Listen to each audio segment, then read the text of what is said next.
సంపూర్ణ చంద్రగ్రహణ సమయంలో పట్టుస్థానం విడుపు స్థానం చేసేటువంటి సందర్భంలో చెప్పుకోవాల్సినటువంటి మంత్రాలు.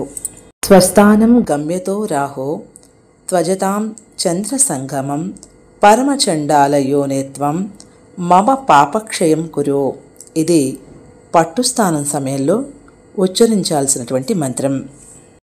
గ్రహణం ముగిసిన తర్వాత ఉదయం స్నానం చేసేటువంటి సమయంలో ఉచ్చరించాల్సిన మంత్రం.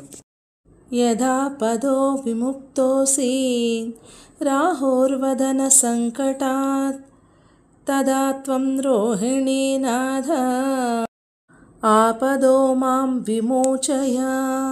Subscribe Chaganti multi Telugu.